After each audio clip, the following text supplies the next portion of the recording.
I'm really saddened by the row. I like both men. I respect both men. I admire both men in many ways. Nigel has so much more experience. One thing he is recognised for more than anything else is a sense of timing. He's always been very good at timing. Yes, I agree, but no, not now. And I think Rupert is a little bit more impatient than that. He doesn't have that same experience in politics. Great experience in business, but not so much in the politics. And I think if between the two of them, if I was to judge whose positions and whose way of doing things is more likely to lead to a government that actually represents those millions who have been ignored for such a long time, I would put my money on Nigel rather than Rupert.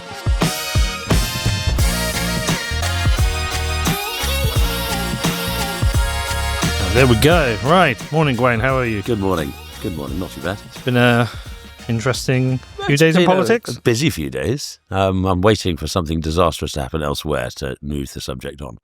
Well, let's give some context. We're probably going to talk largely about reform today. Yeah. And just to give people some context, your background to the party, so they know who we're talking to. Yeah. I was working in the European Parliament for the Tories. I came to the conclusion that the then slogan being run, which was "in Europe, not run by Europe," was a lie. If you're in it, you're run by it. Now, there's arguments in favour of being in it, yes, but you can't claim not to be run by it if you're in it. So I left the Tories. I founded and created a magazine called unimaginatively The Sprout, Brussels, and it was a private eye type thing. Uh-huh. I came to the conclusion you couldn't beat them with argument or with lobbying or anything of this sort, so the best thing to do is laugh at the blighters. So it was an investigative satirical magazine. I became the private eye correspondent in Brussels myself. Then, after a couple of years doing that and stringing for a couple of papers, I was in the pub one day and Farage came to me and said, "You rip the piss, you're a Eurosceptic, you're a journalist. Yes, yes, yes. Will you do it for me?" And he offered me significantly more than I was earning as a freelance journalist to become a Eurocrat. And I became head of the press for the European group, political group in the European Parliament to which UKIP was associated. And that was in 2004. I then came over and worked in the 2009 election and stayed to become head of press for the party. And then lastly, I was the director of comms through the referendum. Just after the referendum, I left the party in 2017, I think, mainly because I was interested in the constitutional issue. I wasn't so interested in, should we say, ethnicity. And the party seemed to go down a very, what I felt was the wrong direction. Mm-hmm. I couldn't share that. And then I was the first employee of the Brexit Party. And then obviously that exploded. We won the European elections. Theresa May had fell. There was the 2019 general election when we changed the game.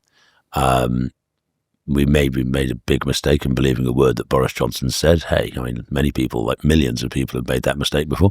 But we stood down. The party then, because we hoped that getting Brexit done would mean getting Brexit done and Boris would actually do what he said, the party sort of went into abeyance.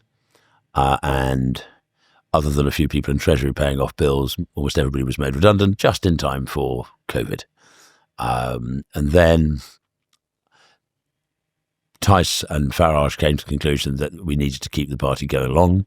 It changed its name to Reform, and I was brought back as a consultant for Reform and became the director of comms as that stepped up. Mm-hmm. Went through this general election, a whole bunch of by-elections last year, this general election, and then after Nigel gave Yusuf the basic get us ready for 2029, this is your train set, players as you wish. I was obviously a roadblock on the democratization and professionalization of the party, being not particularly democratic or professional myself.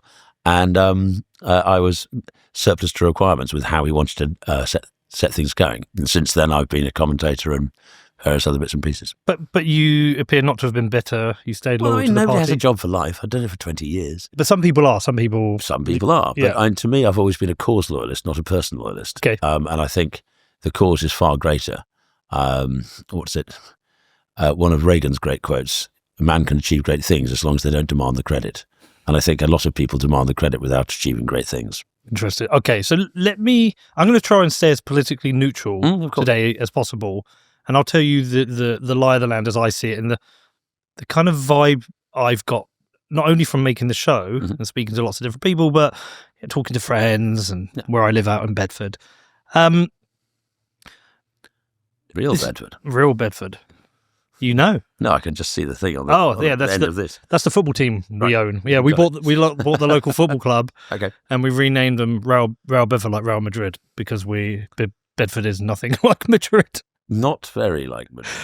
We kind of like that. But yeah, so my kind of, this is the first time in my lifetime where there is an actual threat to the establishment. Good, isn't it? It's great. I mean, and it really is. I don't like bureaucracies. I don't like. I'm not a fan of any establishment really, and ultimately, I'd probably end up hating every establishment. In that, I always want a smaller government. But I've lived my entire life watching my father and brother argue about politics. I won't call them out. One's very conservative, one's very left wing. And I've watched us swing left and right my entire life.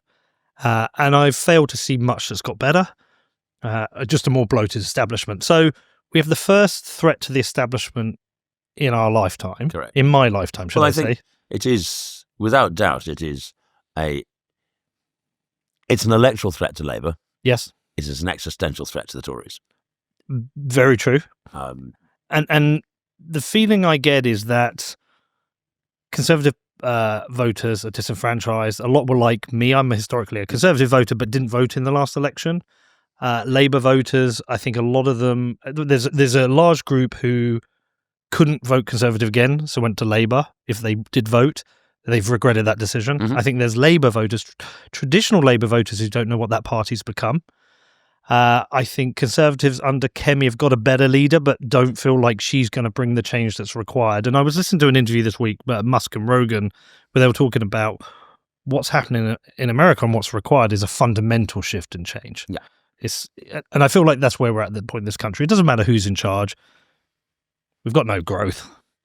Real GDP is dropping. GDP per capita is dropping. Wages aren't increasing. Inflation's growing. Crime feels up. It feels like everything's just public services are breaking. It does feel that at every level the country is broken. Yeah, broken and broke. And if it was a company, it would be liquidated and it would need to start again. And countries can't do that. Countries can't do that. So, and the really interesting thing about reform is that in a very short amount of time, the Overton window has changed. It's gone from a party where people were a bit embarrassed about voting for, maybe wouldn't admit they were considering, to shy now reformers. Shy reformers. To now the conversations I'm having to people are like, oh no, I'm voting for reform. Oh, it is extraordinary. It's a fundamental shift. Extraordinary. And it's not just where one expects. And to a certain extent, given the history of what I call the tribe, which is people and parties, people who have worked, voted, or operated within parties led by Nigel Farage over the last 20 years, that group of people, we have a tradition of voting in certain parts of the country, but are now hearing this sort of stuff in Surrey, which was never Bedford. It was never the sort of place that you'd expect that sort of conversation. Well, the range of reform voters is wild. Everything from people who would align themselves with the Tommy Robinson and more working class, who feel like they've been ignored and let down by the country, to the wealthiest people in the country, people I know who run businesses, who are millionaires, to the middle class. It is classless. It is a fascinating coalition of people, and the reason why we are a threat to both. And in Scotland, we're a threat to the SNP as well. The SNP have seen, of all parties, the SNP are seeing votes slide from SNP to Reform in Scotland. It's a remarkable, and all of them are getting a bit itsy up there. Whereas the only party I think can feel reasonably comfortable with the impact of Reform is the Lib Dems. Because if Reform caused the Tories to tack right, then they lose a great chunk of their centrist dad to the Lib Dems, as happened at the last election, in fact. But it doesn't feel like a class war. It feels like a policy war. Yes. Which is what you want, really. Up to a point. Yeah. It's one of the truisms of Britain that the sort of so-called upper classes and the so-called working classes often find themselves in alliance again the middle classes. Now, the middle class has expanded unbelievably since the collapse of blue-collar labour, and the upper class sort of ceased to exist in many ways. But there is still some hangover there. There was always an alliance between those two, and you had the middle, which was more confused. It's now that middle is much more minor university educated with the vast expansion of universities, and it is telling that the voting patterns suggest that the more recent graduates you've got, the more likely they're to vote Lib Dem or Labour, and the old traditional places where the Lib Dems were traditionally strong in the Celtic periphery, and that has happened a bit in this return and in this last election, but the Lib Dems are a middle class party. But I think there are now a large percentage of middle-class reform voters. It's growing. Because I know from the circles I mix in, I have friends who are, the good earners. They might have 2 wages coming into the house, and they're in a position now where I know certain families have 2 middle-class wages coming in. They've pulled their kids, say, from private school because the VAT increase made it unaffordable. Made it more difficult. And those same people, they look at their children, and they think these people are never going to own a house. Never going to own a house. And if you can't own a house, if the rent is impossible as well, with AI and various other things, there are very few jobs for life. It used to be that the working class were hammered by robotics and things, and the changes there. It's now the middle classes who are going to get hit. Just Surrey is going to be like Durham, County Durham, when the AI revolution really hits, where the jobs that has supported that lifestyle vanish, as the jobs that supported the pit villages and all the rest of it vanished in earlier days. And so they are very unstable. They have been the most stable group in society for decades, and now they're looking down the barrel of a horrible gun. And that instability, combine it with mass migration and the basic economics of supply and demand when it comes to housing, anybody who claims, and people still do, that migration has got nothing to do with the housing crisis are off their heads. It's just simple. If you get 1 million extra people, you're going to need at least 600,000-700,000 houses to fit them in. And that's notwithstanding population growth, not just from immigration, in certain parts of the country where the housing prices are greatest. So we have a real problem there. So it's not surprising the middle classes are looking at current politics, this legacy parties, and saying, well, you've exacerbated these problems. You've done nothing. The net zero agenda is shared by all main parties. And it's crucifying work. It's making the cost of living worse and worse and worse. It's sending jobs abroad, but it's not making a blind bit of difference to the planet. And that all those things, all the main parties all say the same thing on those issues. And here comes reform. It's hard on the levels of migration. It's hard on the net zero chaos and the disaster zone that is bringing forward. It is clearly in favour of the family. When it comes to taxation issues, the idea of transferable tax allowance for married couples, and not just married, legally instituted coupledom, the lower taxes, trying to take a break off of regulation on refurbishment of housing and town centres, with all the regulations making it very difficult to make it viable. It is on basic taxation, when it comes to small business taxation, again, it's trying to lift the load. We understand that for employment, it's not big business that employs people. They employ a lot of people in single places, but it's small business that employs people. The growth of the economy does not come from megacorp. Nope. It comes from Fred. And Fred's working his socks off, but he's now discovering there's new legislation coming in on national insurance for employees, the Banter Charter and the whole employees' rights thing. It's the idea that Labour seems to be claiming that there are no employees' rights in this country. Well, there's quite a lot already. And any idea that you oppose this collection of idiocies that they're putting forward is in some way against workers. No, it's not. What it seems to me is Labour, and to a certain extent the Tories, forget the fundamental working right is to have a job in the first place.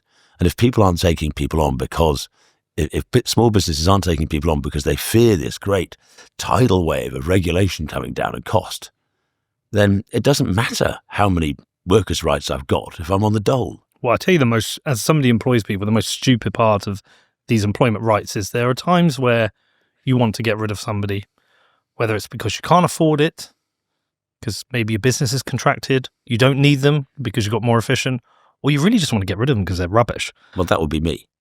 that's I wasn't got rid of because I didn't have the money, and then all the rest of them clearly got rid of me because I was rubbish. So, well, there could be political reasons, but in the sense that it wasn't the right fit. Yeah, and that's, I think, is what you mean. But the stupid part of these employment laws are, I've had to get rid of people in the past, and it's right to get rid of them. It's never fun, though. No, it's never. It's the worst thing in the world. You have sleepless nights. It's your family. You're tearing off your own arms. Of course, it's awful. But all the legislation does is create a misallocation of capital, because you have to spend money on HR to make sure you get every step of the process right so you don't get sued. Mm-hmm. But you still get rid of them, but you have this misallocation of capital that you would have spent on growing the business, marketing, whatever. You now spend even a better payoff. But you spend it now on a HR process that is costly, both in terms of time and money. So the whole thing is beyond stupid. And HR is so infected by diversity and inclusion, it gets even worse. Yeah. I mean, the only growth industry I can think of in the country is a sort of diversity and inclusion scoped HR business. That seems to be the only serious growth industry. This is not something that's going to take our country forward. Well, there's another component to it as well. I think a lot of people will go through a HR process and lose their job and feel hard done by, when really they would have been benefited from being told, look, we're getting rid of you because you're shit. And this is why you're shit. You turn up late. You don't work well. The work you've done isn't productive. You're not just being honest with them. Then they have to go out and learn. And if you go through that painful lesson, they'll improve. But you don't get to give them proper lessons. So I think learning lessons is something that is actually disapproved of in the modern world. Everything is value-free. Everything is guilt-free. There is no consequence for any action. So if there are no consequences for your actions, how do you ever learn? Well, I think you and I are probably aligned on a lot of things. I think a lot of the nation is. This is why I said the Overton window has shifted on reform. Yeah, absolutely. Which brings me to my main point is, at a time where they have it in their hands, it feels, at a time where it's like... Don't drop the ruddy Ming vase. Yeah. There's this open goal, and it appears that from every couple of weeks we see there seems to be some infighting within reform. I, as an outsider, think this is what I truly think. I've interviewed Nigel. Yep. I've met him I bumped him the other week, actually. I've interviewed Richard. I've interviewed Ben. I've interviewed Rupert. I haven't met Lee, but there seems to be a really great caliber of people who were either on the inside or on the outside, or still on the inside, or in the inside fighting, where between them, they have everything to build a very strong party, but there's these fights happening, which is weakening them in the public eye. It's showing weakness to Labour and Conservatives, and it's handing ammo to the journalists. Kerry Badenoch's had her best week. Yeah. And she's done nothing and said nothing. Yeah. That's actually probably a good week normally for her. But this has been her best week, and she's done nothing. Yeah. One of the things, and I've been considering this for a while, one of these things that I think is very, very interesting is the sort of people who come to understand for us. I truly believe when we go through our selection process over the next couple of years for the next general election, you will see the most exceptional collection of candidates from a hugely diverse range of careers, of backgrounds, of knowledge, of experience. No offer will have been made to the British people in a general election of that level and range of quality for well over 100 years, because the entire political system has shrunk into a very, very small coterie of careers that bring you into politics. Labour used to have trade unionists. There's precious few left. The Tories used to have landowners, army officers. Yes, there was always some lawyers, but the range has just shrunk to a very, very small collective. And they're all sharp-elbowed to get to the point that you can get yourself selected to a seat you might win. You've done 25 years of polishing other people's arses to get there in many, many cases, or 20 years. So they are all people who are trained in the arts of subterfuge and all the rest of it, and they are a particular sort of people. With reform, it's going to be very different because, one, we're new, so you can't have spent 20 years doing something because we only existed 3 years ago. So that's not possible. But that's the sort of people we attract. We're a party really of entrepreneurs, and if you look at the top of the party, both in the case of Farage, of Zir Yusuf, of Richard, and of Rupert, of those 4 of the 6 main figures, they're all entrepreneurs. Yep. Farage is a political entrepreneur rather than a business entrepreneur, though he has done his business in the past. But he's much more of a political entrepreneur. He's created 3 parties that have shaken the trees of this country effectively. How many people like that on the Labour front bench? Nil.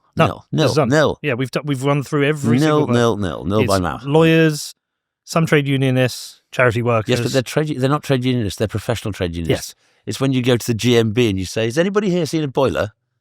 Anybody? General and municipal boiler makers? No boilers? No. Yeah. No, they came from university and went into third sector and then got a job with the union. They weren't shop floor workers." Yeah, and Conservatives, even the same. There's not really many with real business experience, and that's when you see the policies they put in place and you think, well, hold on, you don't understand business. What this means is either as part of a government or as government or even, perish the thought, as opposition, you'll have 100, 150 or more reform MPs, and their ability to deal with the legislative programme, their ability to hold government to account, their ability to write legislation and go through the committees and go through it properly will be superb. But, and this is the but, is that the processes by which they're managed, now that will be a little bit more complicated because they're all people who are driven, all people who have succeeded, they know their stuff, and having somebody saying, "Oh, you can't do that because party matters, because whipping, because we need to get this legislation through, chap," and all that is going to be a very, very highly skilled job because you're dealing with people who are achievers. You're not dealing with the second rate and the mediocre who can be marshalled and whipped into corners and pushed around. These are not going to be people who are push aroundable. So great for the country, not so good for party discipline. Because the sort of people they are. They're used to achieving things. They're used to clicking their fingers and things happening. They're used to being in running. Charge. Indeed. And I think what we've had in recent days is a clash of that. You have entrepreneurs at head office and entrepreneurs in the parliament, and they're both used to saying, "This is how it works," and people going, "Yes, sir," and getting it done. And then they find themselves bashing against each other at that level because they're both people who have achieved a great deal. And I think that is at heart part of the problem that the party's facing. Now, it's a learning curve. It's deeply unedifying, and I wish we weren't where we are. But at the same time, this isn't. I don't think anybody's wildly surprised with the caliber and the sort of people we've got. They're both, and that's your main protagonists in this is Rupert, obviously, and the head office. They're both plain speaking. They're both effective communicators. They both have their fan bases. It's many of whom are joints, a fan of all. But it is this is character, the sort of characters, and we are suggesting that we're going to try and elect 350 of them. It's going to be the greatest cat herd in the history of politics. But I think it'll be good for the country. It'll just be a nightmare for the people inside trying to organise it. Somehow Trump's managed to achieve it in the US. Trump won wasn't so much, was it? No. Okay, fair point. That was the learning curve. It was the learning curve. And we have some years to do this, but there are going to be falling out. That's in the nature of 1, of politics, 2, human nature, and 3, the sort of people we're talking about. We don't want drones. We really don't want drones. We don't want pawns. We want achievers. We want people who are involved because they passionately believe in this country. They passionately believe things can be improved. They passionately want to make the world a better place, and this part of the world particularly a better place. Now, if you've got that, you're going to run into some trouble. It's just the way it is. And dreaming that all this crowd of passionate, hard-working, bright, able, intelligent people can just sit in a room and say yes, it's for the birds.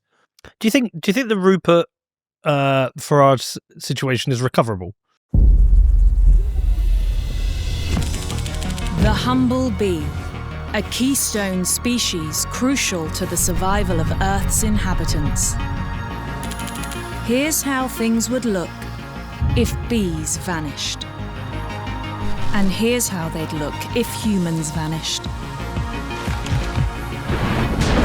But imagine if instead we became a keystone species by doing things the right way, by taking responsibility for our actions and becoming the solution. Iron mines, the world's most responsible currency, the right way. Because the future depends on it.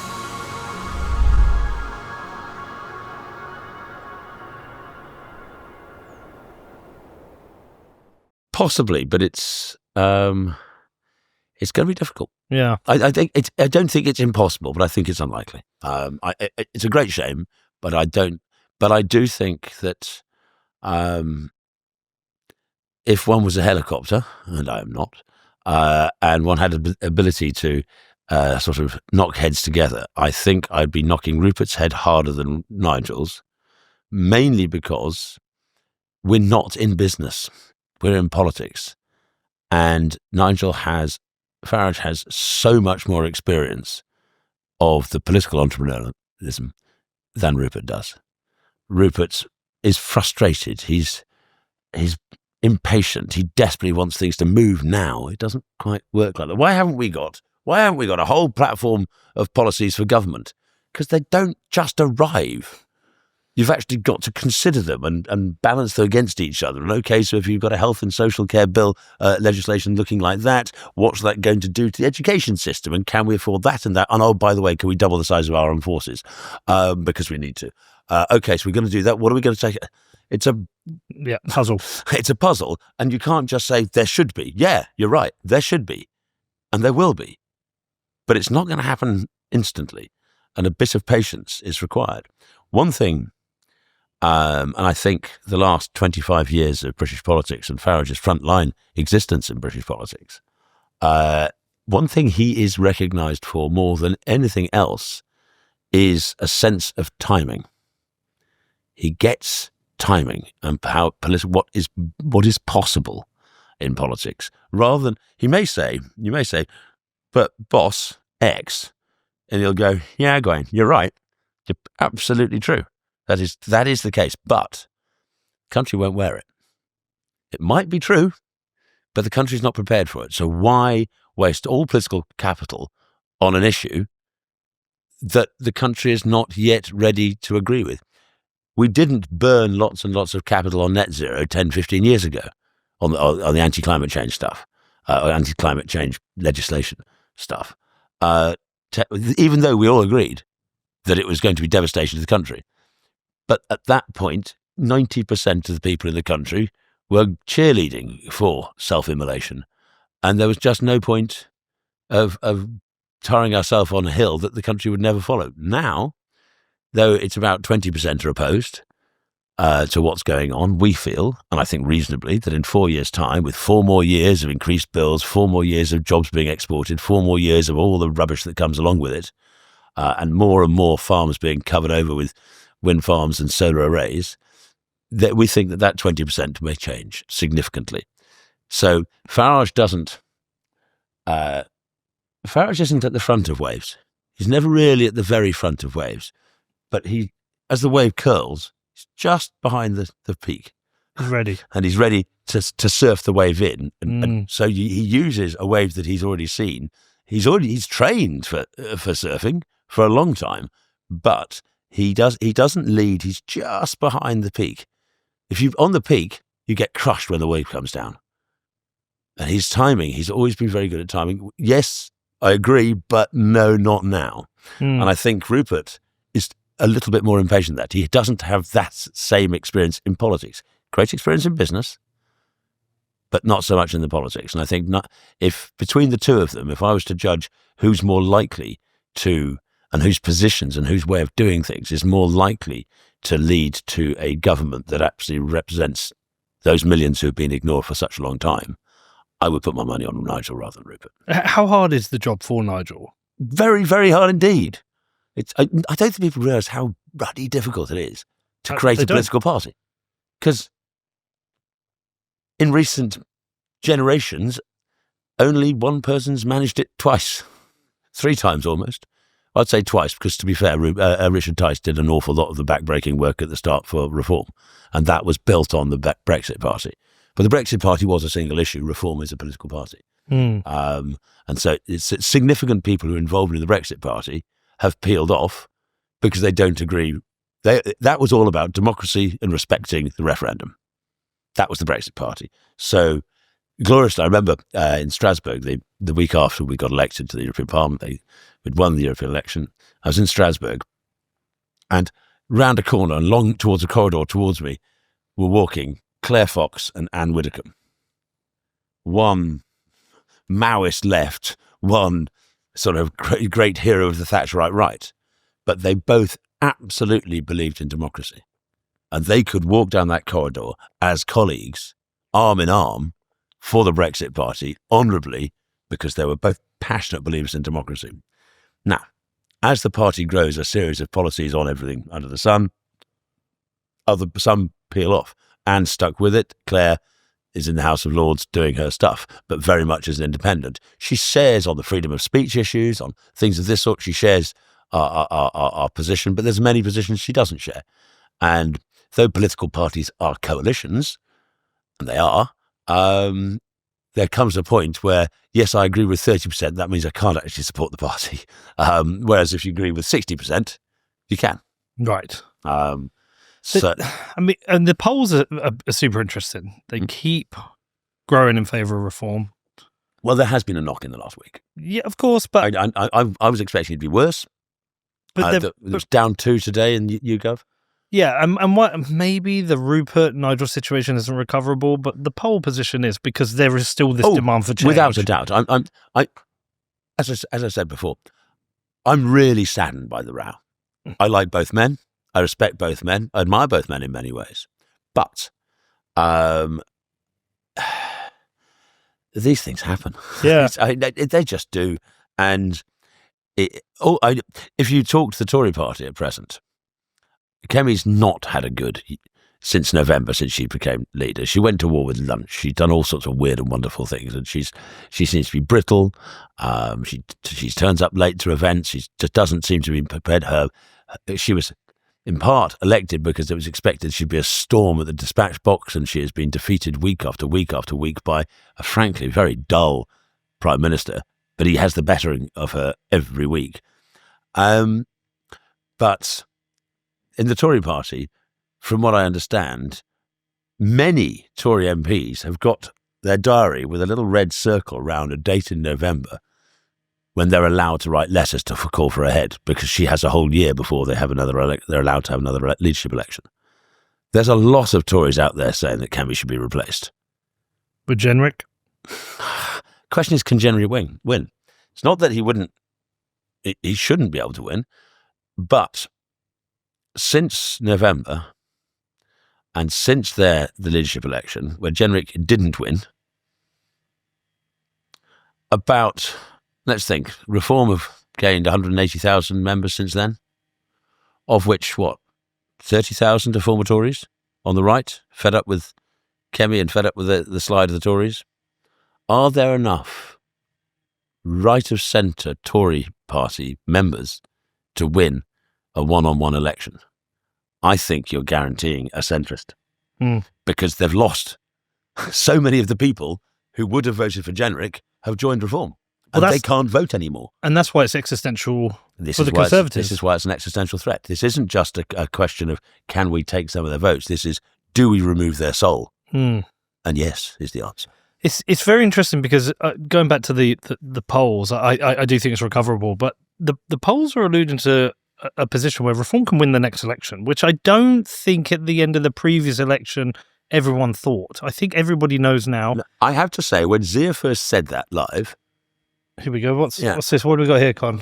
That is Labour, Conservative and Reform. So what are the numbers at the end? It's 26% Labour. 25 Reform, 21 Tory. And is that the most, today's YouGov? Today, yeah. Yeah, it's today's YouGov. 3rd of March. 3rd of March. Oh, 3rd of March. So that's pre that issue. So it's Reform went up in some, if this is a poll of polls type thing. This is YouGov intention. So today's one has Labour back up. It's tightened, it's narrowed, because Reform's gone down 2. I think Labour's gone up 2, so it's narrowed and tightened. I think Labour back up 1, but that's the... there are 3 parties. Yeah. We are now in a 3-party situation. The question is, and because if you're in a 3-party situation, as we discovered at the last election, where you had 2 parties and then 2 parties, you only need 34% to win a massive majority. You don't need 50%. You need 34% to win a huge majority. Could you see any weird scenario where we end up with a Labour Conservative coalition? A sort of cordon sanitaire around us. Yeah. Let's see what happens in Wales. Yeah. Let's see what happens in Scotland. Yeah. The council elections. And I think, despite this bat, I think we've got a very, very good chance of winning the mayoralty in Greater Lincolnshire. Then there's Doncaster, there's Hull. I think you'll be finding that there are, we're putting up a very good fight in some of the mayoralties. Lincolnshire Council, quite possible. But it's entirely possible. You've got to remember, the last time these seats went up was at the height of the Boris popularity. So it's a very false high for the Tories. So they are going to come a cropper. They are going to get the absolute cropper in these council elections. Now, whether Reform can pick up, I think they probably can. I think we're going to have a good night, despite the difficulties, despite the allegations that Farage is a Putin sympathiser, and which is the other big hit they've got. Oh, he's got to close down the NHS. No, he isn't. Oh, he's a fan of... No, he isn't. But there is a bit of infighting. Let's go, no denial of that. Well, the media is at blame for some of this, and we will talk about that. Yeah. I do want to come on to media. But just back to the next election, we're now in a position where Reform can win. Absolutely can win. What are the biggest challenges then? What you talk about how difficult a job it is for Nigel. How difficult is a challenge it is to establish a party that can win and then govern? Those are 2 different things. Yep. I think the July the 4th, election day, we stood down because after the election, there are no candidates left. Yeah. As soon as the election's over, as soon as the count finishes, you're no longer a candidate. We had based our election campaign on the individuals who were our candidates. So they created little groups of people, WhatsApp groups and teams on their Facebook page and all the rest of it, to go out and campaign. That was Reform on the ground. There were regional organisers, but they were, in most cases, were unpaid, voluntarily trying to organise things. I remember going to the head office in Ashby-de-la-Zouch halfway through the campaign because I needed some rosettes. I got there and there was a cupboard. I want to see, let's think. It's cupboard no bigger than that brick area there. Yeah. Which was the merchandise cupboard for the party. There was half a tray of rosettes halfway through. That was it. We had no merchandise. We had nothing. It was really that. The cupboard was literally bare. Obviously, you try and the fact that we got 4.1 million votes in this situation suggests a couple of things. One, the hard work of the people on the ground. 2, it suggests that there was a great appetite in the country for change. And 3, the arrival of Farage supercharged the campaign. I mean, a week before, at the beginning of the election campaign, when Rishi's standing in the rain, we know we were expecting it to be in November. Everybody was expecting November. There he goes. He stands in the rain. It all looks pretty miserable. No, we're going to go to the country. He thinks he's knocked Farage out of the race. And the media and the country went, well, we've known for the last 2 years that Labour's going to win. And we've got the spectacle of Rishi Sunak and Keir Starmer, the most exciting couple of politicians we've seen for decades. Oh, and that bloke on a bungee jump. there's your election campaign. The country was bored before the rain had poured into the gutters of Downing Street. The country were already pre-bored.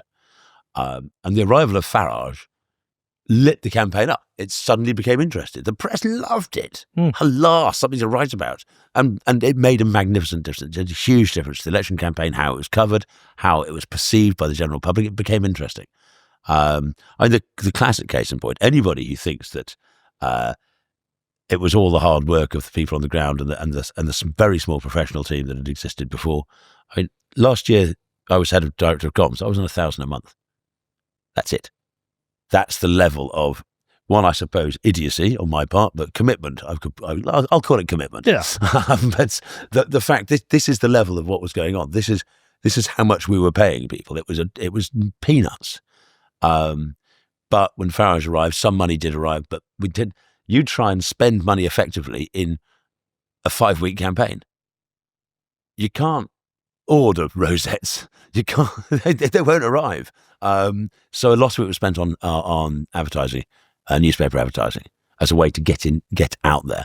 A lot of the money was spent on things of this sort because you can't, in 5 weeks, create a party overnight. It just doesn't work like that. It's not possible. We had a few rallies. We could do that. But I mean, there was one weekend that I think on the Saturday I was asked to organise and help organise and run the media in Sunderland. And this on Friday. Oh, but you're going to be in Sunderland on the Sunday, okay? And I'd like an event for 2,000 where in Devon when Monday. Oh, right, yeah, okay, that shouldn't be a problem. You find an event, and it's also midsummer. So it was in June, and you're travelling the length of the country. And you want a soundstage. The thing about June is every village in the country is having a village fete, and all those trucks with a sound system on it, they've all been booked. Fortunately, one of the guys in the office, one of Nigel's team, was able, through somebody else, he found one. We found one of these trucks. We put it in a car park of Trago Mills down outside Newton Abbot. 2,500 people turned up. 2 days those tickets were sold. Something was going on. It wasn't us. We were just tapping into something that pre-existed. But Farage's engagement obviously changed the weather for us. I thought before the election, it was likely we could get with 4.5 million votes and not a single seat because our vote is spread. It's spread, yeah. Rather than focused. The Lib Dems get 74 seats and fewer votes than us because their vote is focused. And also there was an unspoken non-aggression pact between them and Labour, and everybody hated the Tories. After 14 years, there was no enthusiasm for Labour. It was just a complete, we'd just get rid of the Tories. So therefore they were helped by that. Sorry, based on that, do you think there is a certain amount of truth to what Rupert said about it being a protest vote then? No, we're definitely a political party, though there was protest. Yeah. Yes. I mean, yes. A certain amount. There is certainly a level of protest. Just as the significant uptick of Lib Dem seats were protest seats against the Tories. Yes. There's a level of that, yes. But I don't think the Brexit Party was absolutely a protest party. Course, single issue protest. Reform isn't and wasn't. We do have a contract. We do have things of that sort. So I think he's wrong there. But he's frustrated that we haven't produced a whole collection of thought through policies. Well, we've only got X many staff, and if you've got them setting up 400 branches around the country, if you've got them organising campaigns, if you've got them fighting these elections all over, they can't do that as well. And there've been events all over the country, packed out, sell-out events all over the country from West Cornwall, Essex, Scotland, Sunderland, you name it, everywhere. There's only so many brains operating in head office, and they're doing an awful lot already.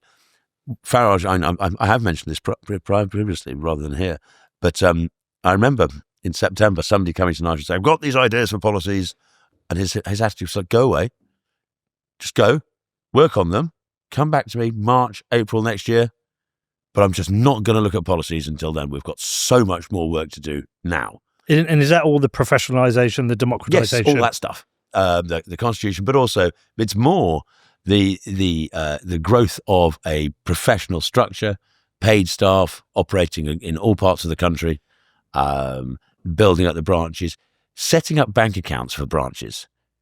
if you're involved in politics, the chance of setting up a bank account is almost nil because of the politically exposed people. Well, we already know that Farage was targeted. And so therefore, getting a banking system which allows branches to have bank accounts so they can raise money for local campaigning and it's really hard work. You can't just go into your local Barclays, knock on the door, and there's a little old man with half cut glasses saying, "Oh yes, I remember from when you were at primary school. Yes, of course, yes, I'd have a bank account." It doesn't work like that anymore.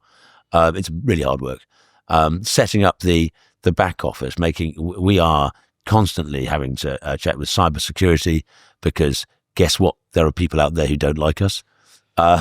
So there's a whole bunch of stuff that has to be done behind the scenes, and it's costly and it's hard work and it's time consuming. So how much slimy backdoor shit happens? I don't know.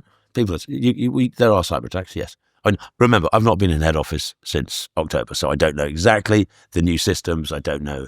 Do you feel, are they internal in the UK, or are they external in meddling? Well, I think the main nation building is hardly a secret.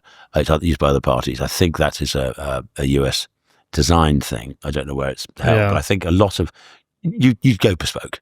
You have to go bespoke, and there has to be significant cybersecurity because there are people out to get us, and we are threatening the status quo to such an extent that, you name it, business, the deep state, call it what you will, then they don't like the look of our jib at all.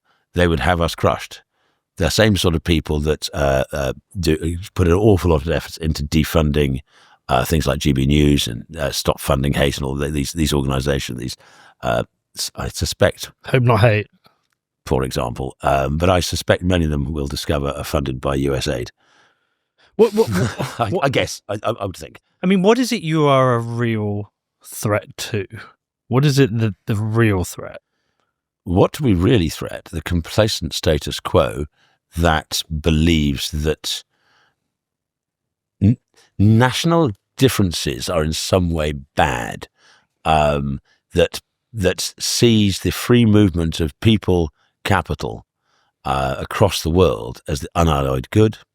It is funded by big corporations and all the rest of it. I'm not a Davos WF scary chap, but Davos WF scary. It's not something that keeps you awake at night. I don't look at the sky and go, "Oh look, chemtrails." But there is, without doubt, and the European Union was part of that. The idea of there's a single global legal system, there's a single globe, you have to allow people to cross borders, surely. No. There is a sort of a monoglot system of governance. When Vance turns up in Munich and made his comments, and I thought, well, somebody had to say it. And the whole room had a fit of the vapours. The organizer of the conference, who was the guy that laughed at Trump when Trump warned them for using Russian gas? Yeah, a long time 6 years ago. earlier. Yeah, The very fellow who laughed at him at the time was in tears, because it was his conference, and Mr. Vance had said nasty things to us. He warned them. I've seen the videos. Yeah, he was right. He was right. But the point being is these people that see global capital, the BlackRocks of this world, the massive investments, the taking over of vast quantities of land, the poor farmers in Holland, and all this, these are linked. So who do we threat? That lot. We provide a significant threat to them.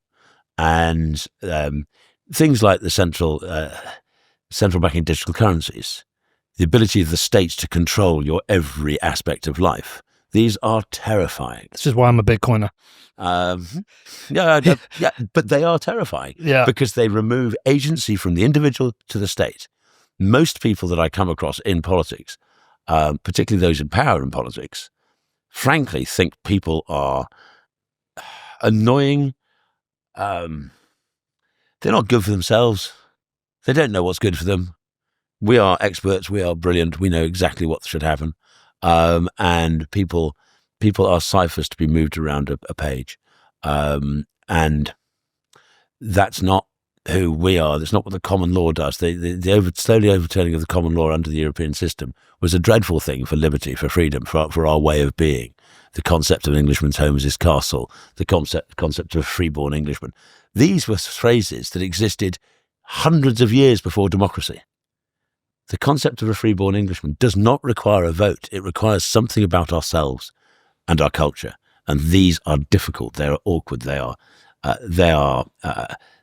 a scab on the skin of the body politic. It is not something that, if you want efficiency, if your sole driver is efficiency and simplicity, nation states, customs, customary ways of being they get in the way. They just get in the way. It gets in the way of what they perceive as progress. And what is progress? You will be poor and you will be happy. No, but there is something about that. You'll own nothing, you'll be happy. Indeed. If you think what Thatcher did with the idea of the property-owned democracy, why did she want people to buy their council homes? It wasn't to remove them from the state. It wasn't to remove the council homes from the ownership of the state. It was to give people the security of wealth that meant that they were free from the state. That was the theoretical underpinning of council house sales. If somebody owns their own property, they are protected from the state's whims because they have their own independent capital. I find one of the things I think is most evil is these adverts on, not that I was unemployed and watching daytime TV, but those adverts about equity release. Yeah. Here, have lots of money, go on lots of holidays. And when you die, we get your house and your kids get nothing. Yeah. And the passage of money down the generations protects people from the depredations of an idiot state. I saw this great interview with Steve Bannon, who I don't... Oh, I'm not a great fan, but okay. Well, I like him in interviews. And I usually it's the first half of the interview where he talks about his father, his grandfather, his background. He talks about the working class. He talks about a specific story that it was either his father or his grandfather, talked about them working for the telephone company. And he said everybody worked for them, had shares. And so it was a job for life and you had ownership into the success and the future. Like Peter Jones. Yeah. And he talked about that. He said you built capital. You had your home, you had your job, and you had this capital that you built. And he said there was a time where, I was trying to remember the exact stories, but I might get it slightly wrong. And I think it was during an economic crash. And the shares dipped, and they were all encouraged to sell their shares, and they did, and then nobody owned shares and capital in the company they were part of. And that is something that we've moved away from. Yeah. That people do have that kind of ownership. And the cooperative movement, this is not a movement of rich people, this is a movement of little people clubbing together to work for their own interests. I'm a great fan of the trade unions in reality. You might think otherwise, but I am, because they are individuals coming together to work for their own interest. It's not the state doing it for them. I love the Royal British Legion. I love the Rotary Club. I love all these organisations. Well, the problem with the trade unions is when they mix with the politicians. That's the problem. That's the biggest problem, but because they have too much influence. If you look in if you go around the towns of Northern England, the old industrial centres, the clubs and institutes, the working men's institutes, where people who were working in the factory were themselves, they did it themselves, they built these things to educate themselves. And if they weren't just, and we see schools saying, oh no, you can't learn Latin. These working men's institutes in Blackburn and Preston, all the rest of it, they were teaching Latin, they were teaching Greek, because they felt that all the world's knowledge, all of it, was theirs by right just as much as it was some bloke who lived in a manor house and went to Eton. And that is something admirable. And that is the sort of spirit that we want to reintroduce and regain. Well, I've had George Galloway sat there. I've had William Clouston from the SDP there. And the interesting thing about both those guys is they're really from the left, but I feel a lot more aligned with them than I do with, say, Rishi Sunak or, a current Conservative Party. And actually, I think I even put it to Galloway, or it might have been William Clouston, but I actually think they share a huge amount of ideas and values with reform. And Willie would agree, I'm sure. I'm not so much about George, but Willie certainly would. But there's a fascinating book, I think it's called Rebels, and it's a history of rebellion in England. All the different, the peasants' revolt, the prayer book rising, you name it, all the way back. And what is fascinating about revolutions and attempted revolutions in this country is that they're almost always conservative. They're not about creating a perfect world. They're saying, can we have our rights and liberties back? What was Brexit? Brexit was exactly that. Mm-hmm. There was no idea that we're going to create a perfect world. We just want our freedoms back. Thank you very much. And that fits in. We are not idealists. We're pragmatists. One of the wonderful things in 1382, isn't it, the President's Revolt? Mm-hmm. The lot that came down from the Midlands, I think they went through St Albans, slaughtered the bishop and various caused trouble. But anyhow, at the front of as they marched through the Midlands and down to London, they carried with them the Charter of Offa of Mercia. Now, Offa of Mercia, 1382, 1482, 15, 16, 17, 18, 600 years. Yeah. 600 years. Offa of Mercia was 600 years before the Peasants' Revolt. But they were looking at this charter. These are the liberties we were granted 600 years ago. That's all we want. That's all we want back. They were as far from Offa as we are from them. So what is it you think people really want right now? I think they want to be left alone. Yeah. I really think they want to be able to live their lives, look after their families, earn, if they can, invest in their properties. They want to be able to drive out into the countryside and enjoy it. And they don't want a car that the government can switch off at the wall. Because if everybody's driving electric cars, if the government decide we don't want people to move, click, they can't move. But they want family. They want their own local community to be looking safe, comfortable. They want to feel to be able to walk down the street and not feel alien in a street that's their own. And they want to be treated with, I hate the word respect, but they want to be treated as people of this country. Respect has to be earned, and most people seem to scream respect and haven't earned anything at all. But I think people, they don't want the moon. They really don't. Most people are perfectly happy with the day-to-day, but they feel the day-to-day is being removed from them as well. How undemocratic was the EU itself in that? Wildly. I had very little understanding of the EU. When Brexit came about, I was interested mainly because I probably, until Nigel started kicking up a stink, I couldn't name one MEP. No. I didn't know what I was voting for. I didn't know what issues what resolutions, what bills they were passed. I just didn't understand. We were so far removed from my life. I think it basically got to just do what the fuck it wanted, which was serve the nation states together. Well, again, it was about ironing out differences. It was about. It was interesting. But we want differences. I think so. But the left, the old left-wing Eurosceptics, of which George Galloway was one, and Bob Crow was another, they saw it as a boss's club. And they weren't entirely wrong.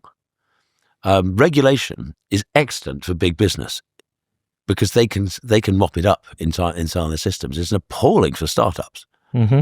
Regulation is not designed to save people. It is designed to keep out competition, which is why you have the cheerleaders in the big business for most regulation. They love it because it just drives competition out. It gets harder and harder to enter a market if it's heavily regulated. So it was, most of it was that. We're regulating the size of widgets most of the time. And also it brought in what I think is a disastrous principle. It was the precautionary principle. Oh, you can't do that. Well, nobody's done it. Yeah, but you might, and you might fall off. No, you can't do that. But let me give it a try. No. Let me tell you a story. So yesterday, I was in the town centre of Bedford where I live, and I popped in. We've got this area, street called Silver Street, which is a pedestrianised street, and you've got shops on either side. An old Debenhams one side, which is obviously closed down and disused, and I would say 25% of the shops on Silver Street kind of are probably empty. Fair? Yeah, it's normal in small town. Yeah. Small town England. And but there's this little French cafe that's opened up. That's totally unsuited for Bedford. It's beautiful. They've got beautiful wines on the shelf, which they can't sell just yet. They make these lovely sandwiches. A little bit pricey, but they're good. A very good salami and cheese and a baguette. They make a fantastic coffee. And I walked in, And I met the guy. First time I've actually met him, he runs it. And I was just having a chat with him and saying, how's it going? And he was talking about local regulations. And this made me laugh. He said they still don't have their alcohol license. He said, we're a French cafe. People are going to come in and have a sandwich and a glass of wine. This isn't a pub. Yep. But they still haven't got their alcohol license. But he said he was there the other day and he saw somebody from the council outside and they had a tape measure and they were measuring outside. He's got seats outside. And he said, what are you doing? They said, well, we're going to measure the distance where your seats can go. And he said, why?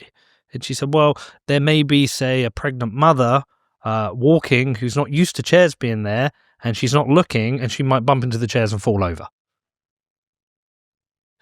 Yeah, I know. So this it feels like the world we're in now. It is the world we're in. We give too many people. Anybody, yeah, ask any small business like that, who's particularly small businesses that are public facing. Yes. So the hospitality industry being the classic one. Just that it is comedy if it wasn't destroying entrepreneurial. I'll give you another anecdote because it happened yesterday as well. My friend Greg called me. He's been putting on these concerts, these summer series of concerts in Bedford Park. It's a beautiful park. He's had Avril Lavigne was there last year. He's had Sting there. All these amazing people, and these concerts do very well. But to make money at a concert like this, you really need to be at the 15 to 20,000. I think their license is about 10 to 12, and he's been trying to get it up to 15 to 20,000. And he hasn't been able to get it because of complaints, local complaints. It's a handful of people complain about the noise and the traffic. Yeah. But my view on this is, yes, for 5 weekends in the summer, there's going to be a bunch of traffic and a bunch of people going to a concert. But the town is full. The restaurants are full. The hotels are full. Yeah. You're filling the town with people. They come, and I went to the Sting concert. They don't like it. But they bring people from, this is it. Look. Yeah, I see. Yeah, but you can see how that's about 12,000 people, right? Mm-hmm. Well, that could be 20,000 people. And yes, parking will be a nightmare. But I've been to concerts where we've taken an hour to get out, an hour and a half. You just suffer. It's part of the thing. You live it. But every single shop, hotel, restaurant, bar, cafe shop for those weekends will have a potential 8,000 more customers. They'll make a lot more money and there's more money in the town. But it's the starting point is always no. Yes, I know. No. The computer says no. I have a similar down. I'm from Dorset. And our big thing, yes, we've got Bestival there, I don't know. But our big thing is the Great Dorset Steam Fair. Now, the Great Dorset Steam Fair, I think, is the southwest for the week it runs, is the 4th largest city in the southwest. It's in the fields in the middle of nowhere, a place called Stowpain or near Stowpain. But the Stowpain Fair, Shroton Fair, has been going for hundreds of years. This is actually the latest iteration of a fair that was granted its charter back in the midst of medieval history. And it's the greatest collection of traction engines, but they've got all sorts of, just masses of stuff goes on. Huge, 250,000, huge fun fairs, steam rallies, boom, boom, boom.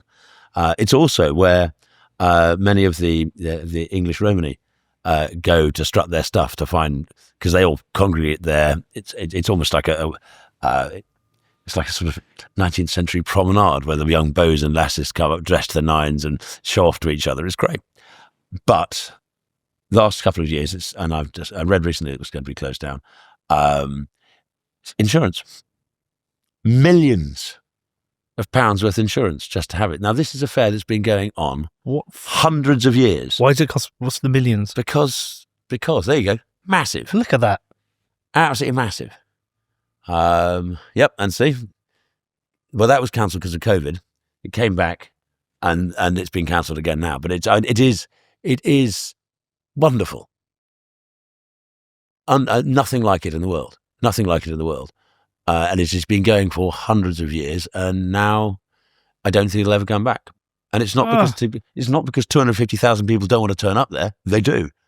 It's because it's even got a vicar. Seriously, on Sunday morning there's a church service. I'm like, look, it's an extraordinary place. Accidents happen, injuries happen, people get sick, people die. It's life. It's death in that case. Yeah, death. Well, yes, death or life. But I'm just, I get this world we've got to where everything starts with no. And I go back to the responsibility. Nobody's prepared. No, it's not just that nobody's prepared to take responsibility. Even if you want to, they don't want you to. as I say, the precautionary principle, oh, no, we can't do that. But why not? I'd like to. I'd give it a try. It might go wrong, but I'll give it a try. Oh, no, we can't. You can't have the responsibility to give it a try because it might go wrong.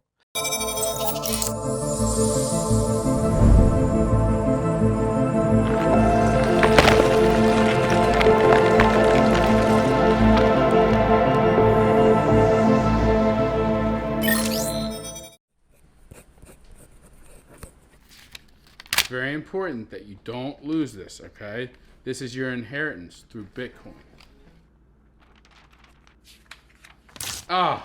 Let Bitcoin rip. Don't rip up your Bitcoin. Set up inheritance with Casa. Let me ask you about something with regard to the EU, and tell me if I've got this correct, because this is one of the things that I think this was the kicker for me with the EU. Yeah, Ireland was very successful at attracting technology companies to come and build their European head offices in Ireland, but they broke tax harmonization rules. They offered tax incentives.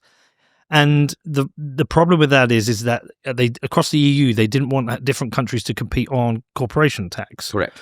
Which my assumption is because they take part of that tax. I'm not sure, but either way, don't we want nation states competing for business and offering lower tax because it makes them more competitive? Whenever the EU produced a document about this, it would describe, and it was always the same, harmful tax competition. Yeah, I know, but what? That's like You couldn't have the words tax competition Apple without the word harmful put in front of it. Well, Farage Connor. So Apple told to pay. So they actually fined Apple 13 billion. They meant to pay it to Ireland. Ireland didn't want the money. They wanted the jobs there. So Apple has been ordered. When was this? 2024. Oh, it's recent. Yes, Apple but basically, there you have the commission. Ireland basically said, "Don't pay. We don't want this tax because we want you to invest here." Yeah. And the EU has gone to Apple and said, "You must pay what we think you should have paid in tax." Yeah. So and Ireland didn't want it. I'll just read it so that people listen. Apple is so this was September 24. Apple has been ordered to pay Ireland 13 billion euros in unpaid taxes by Europe's top court, putting an end to an 8-year row. The European Commission has accused Ireland of giving Apple illegal tax advantages in 2016, but Ireland has consistently argued against the need for the tax to be paid. The Irish government said it would respect the ruling. Apple said it was disappointed by this, blah, blah, blah. A separate European Court of Justice ruling on Tuesday also brought a long-running case with Google to a close, with the company ordered to pay 2.4 billion euros fine for market dominance abuse. The EU, I mean, this stuff, to me, is nuts. Because you mentioned Reagan earlier. Reagan said every single tax that exists is a tax on working people. It doesn't matter there's no such thing really as a business tax. It's like this national insurance rise is a tax on working people. Every single tax was a tax on working people. So this is a tax on working people. They're creating jobs in Ireland, an opportunity. Apple is doing that, and the EU is against this. That was nuts. Oh yeah, I mean, this is ongoing, I know why you've brought that up because I always bring this up as my other favourite thing about the EU. That every month, I used to go to Strasbourg. So if people don't know this, because of some agreement when the EU was established, you probably know better than me that the European Parliament spends 140 million a year to move everyone from Belgium to Strasbourg for 3 days. Is it 4 days? They put everything in lorries and boxes. Yeah, and boxes. They ship it down. You have a couple of trunks. You fill your trunks.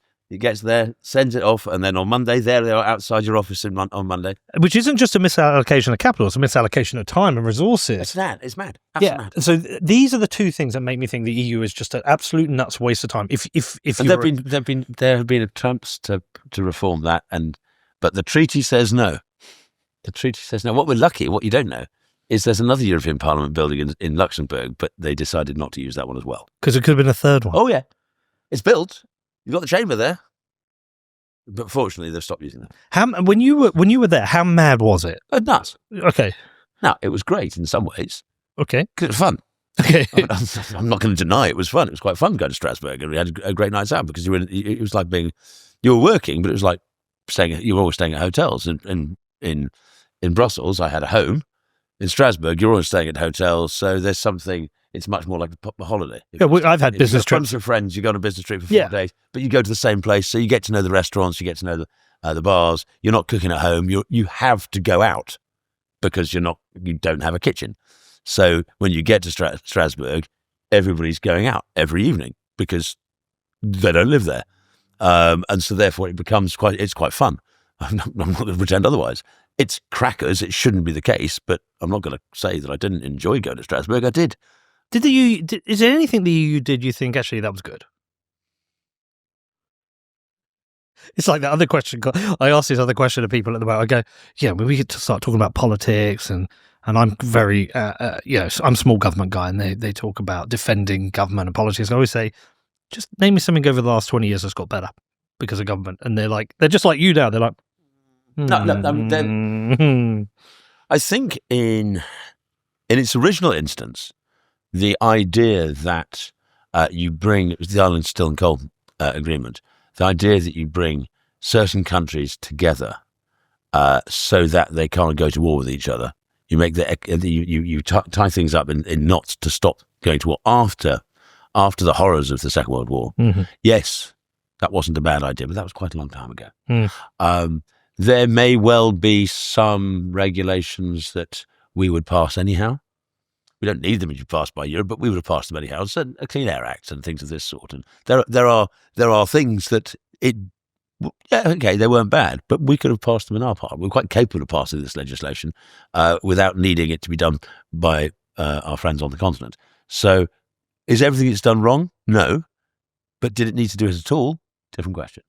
See, what's really been interesting since, obviously, Nigel campaigned hard for Brexit, and then since Brexit, which has been seen as a bit of a failure, and I think Brexit itself was tough to negotiate, but whatever, we don't need to get into that. But a lot of people point at Nigel and say, you're responsible for the failure of Brexit, but he campaigned for Brexit. He wasn't in charge of executing it. Explicitly excluded. Yeah.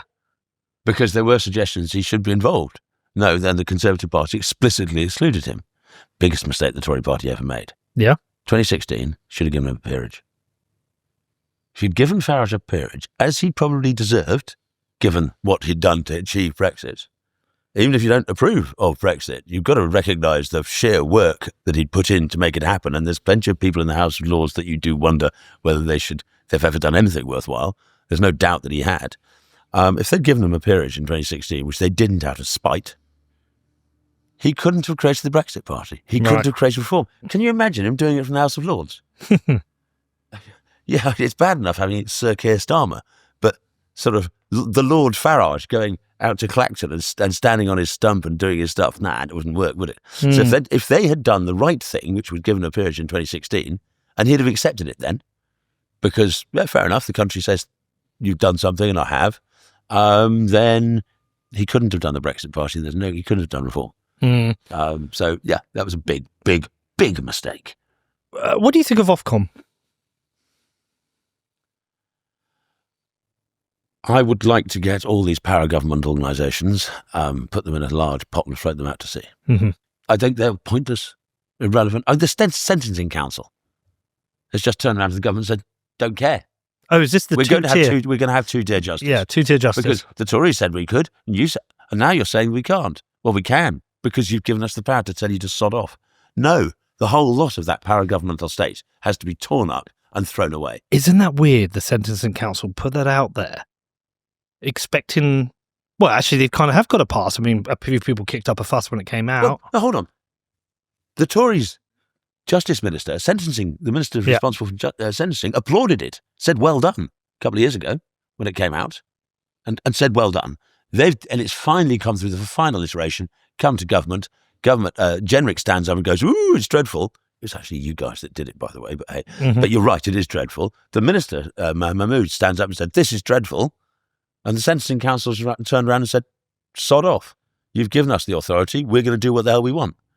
No, hello, democracy? Democracy, please? Can we have the government making decisions, not a bunch of superannuated old toads who've been given way too much power and not enough sense? And that's the same across the para-governmental organisations. Forget the word quango. This is the deep state Liz Truss talks about. This, I suppose, but Ofcom, Ofgen, Ofwhat, Ofstat, the Office 4 is generally ghastly. It's stuffed full of career civil servants, people on the take, the sort of the public sector grift that is that is holding the country back, stifling innovation, stifling thought, stifling growth, stifling everything that makes this country worthwhile. So no, the whole lot, cut off at source. But it means, that means that your parliamentarians have to step up and do their job. That means those elected have to work harder, because they cannot blame. One of the great things for politicians about being in the European Union was British politicians could turn to the electorate and go, not our fault, it's those nasty people in Brussels. And the people in Brussels said, no, it's not our fault, it's your guys back in Westminster. And the poor benighted elector is sitting there going, who do I blame? Or if it goes right, who do I congratulate?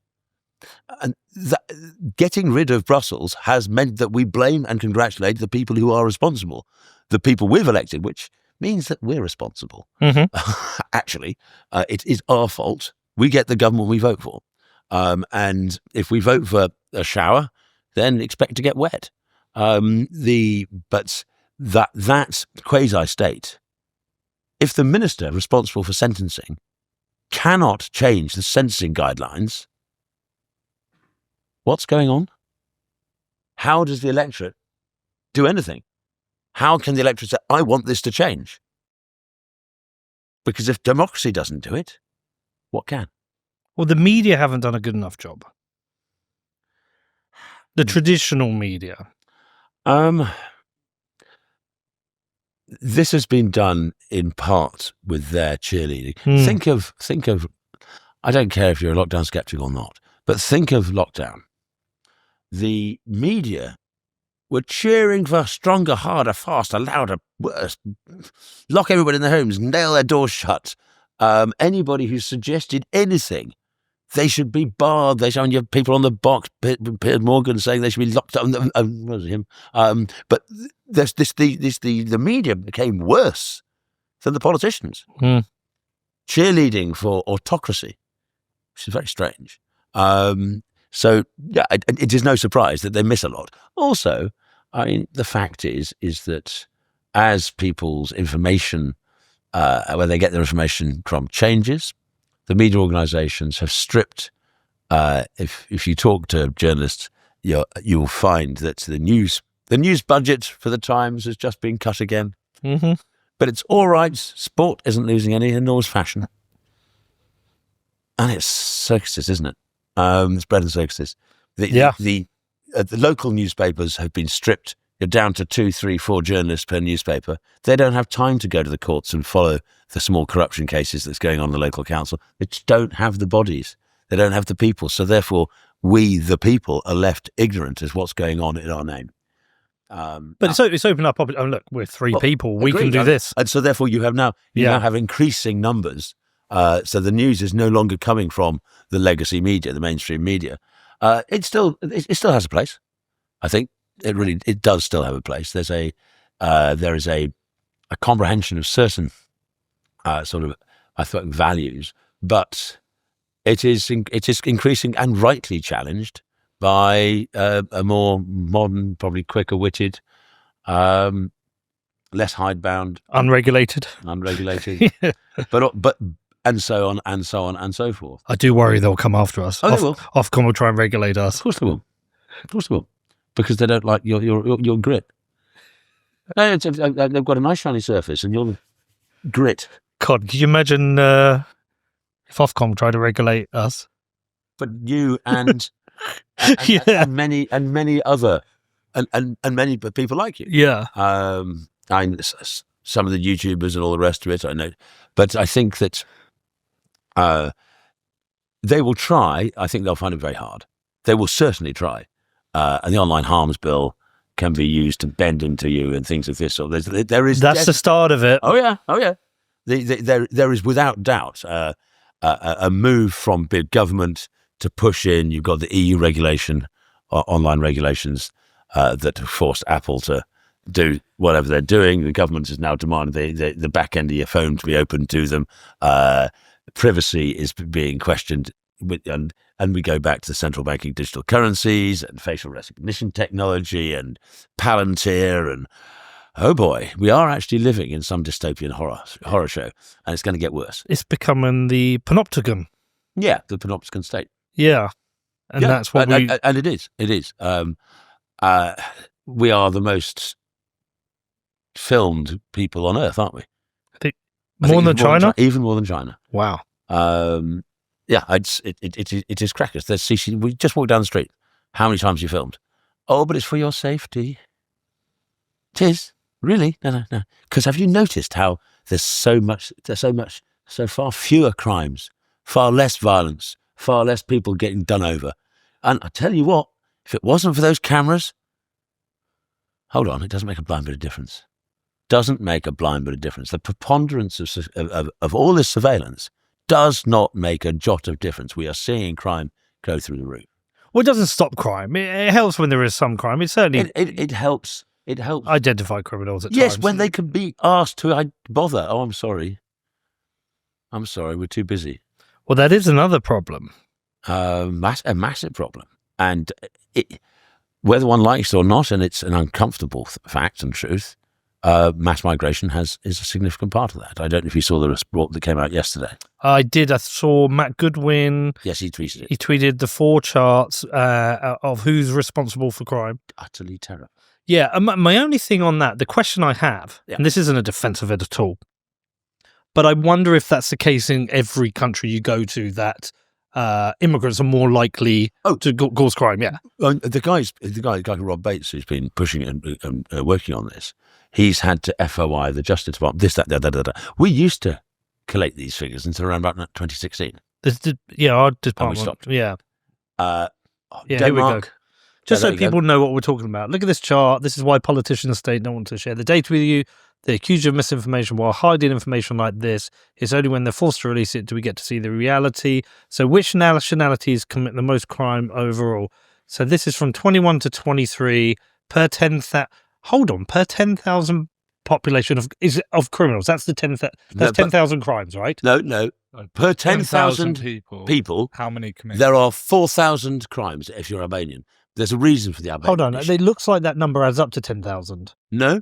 4, You've got 5, 10,000 for 10,000 Brits, 136 commit crimes. 9. For 10,000 Libyans, 602. Oh, okay. For 10,000 Albanians, 4,028. That's half the Albanians. Yes, because basically many of the Albanians arrived here to take control of our drugs trade. Yeah. They literally came here to operate within the criminal acts. So it is no surprise that almost a half of Albanian in this country have been arrested, because that's literally what they came here to do. So for some perspective, 4,028 Albanians per 10,000. You go all the way down to the UK, it's 136. And then you've got mixed. I think there are 87 countries whose populations in the UK commit more crimes than British citizens. I think it's 86. Who are the good ones? 87. Who are the ones? No, probably Australians and Canadians and things of this sort, and Danes. Yeah, I mean, obviously this is there are actually 4 charts, but because it's the overall, the Albanian number is out of kilter, mainly because so many people who came from Albania literally came to run our drug trade. Yeah, the sexual offences one it's terrifying. It's terrifying as well. Up to 1 in 4 sexual offences committed by migrants, and I think they're 9% of the population. Yeah. So 25% to 9. Yeah. It becomes a challenging. There you go. There you go. So 10,000 sexual offences. Afghanistan is the highest. It's Eritrea and Namibia all the way down to the UK, which is a blip. Time. Yeah, and so it just shows that we are having an increase in crime because of migration, a significant increase in crime. And the thing is, I think it was 104,000 crimes committed by foreign nationals, not foreign-born, foreign nationals, over the last 3 years. I was with the guy who did it on the box last night, so we had a debate about it. There are some people who committed more than one, and be charged and convicted. This is convictions. But you've got to remember that pretty much every single one of these, pretty much every single one of these means, if they're sexual crimes, if they're this is a life screwed. Yeah, it's not just you're a criminal. Think of the impact you've had on the rest of society. It's not just you're a bad guy, but your bad guyness has devastated a family, devastated a life. That's why it's so serious.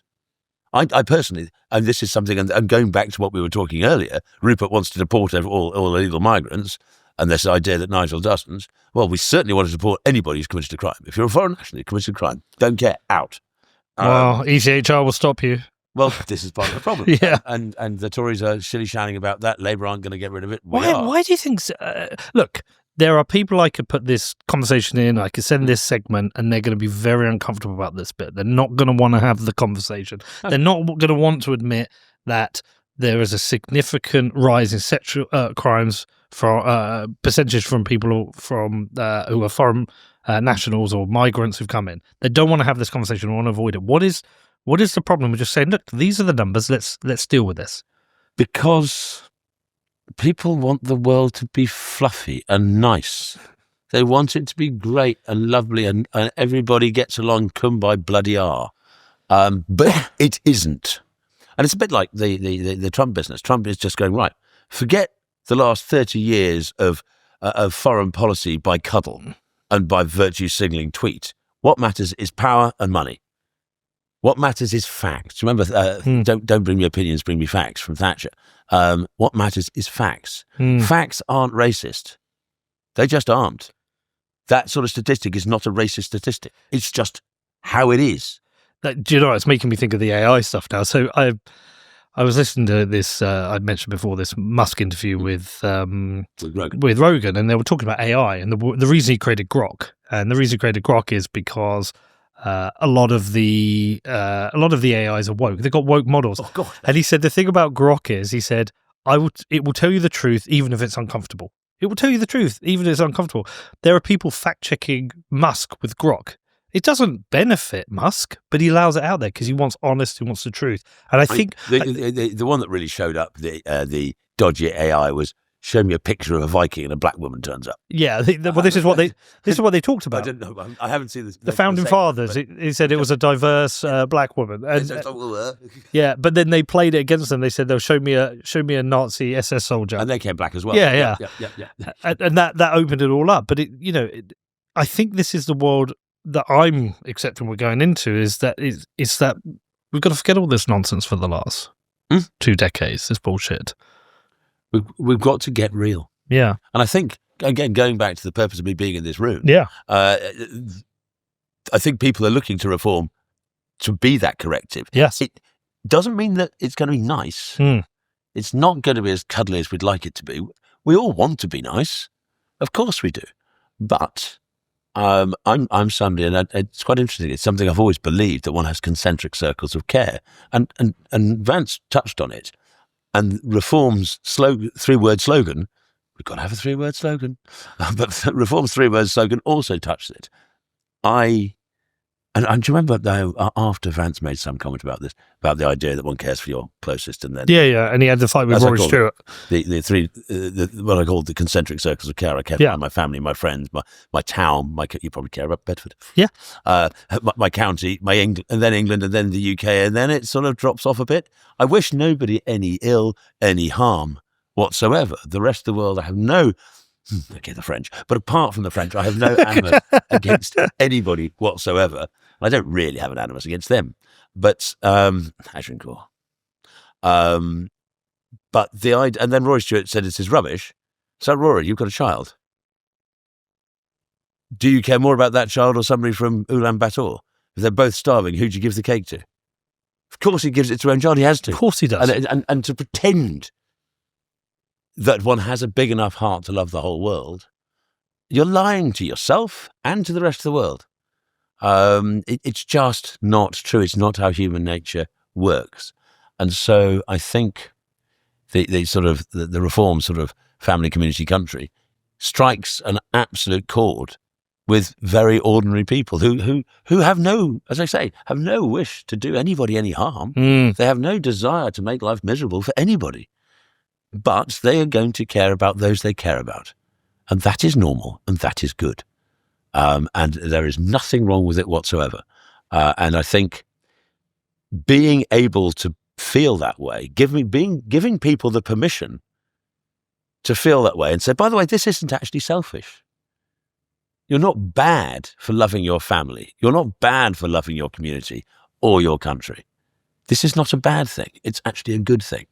And I think what reform try and do in that sort of cultural sphere is to say you have permission, because we have had governments who have told us that that is in some way wrong.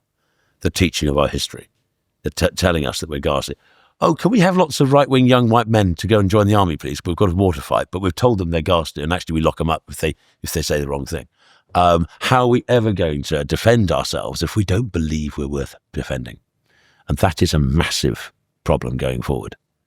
A huge, huge problem. And so I think what people are looking to reform, not just on the economic sense, not just on the migration sense, not just on the DEI rubbish, not just on net zero, but a broader cultural thing is it's okay to be us.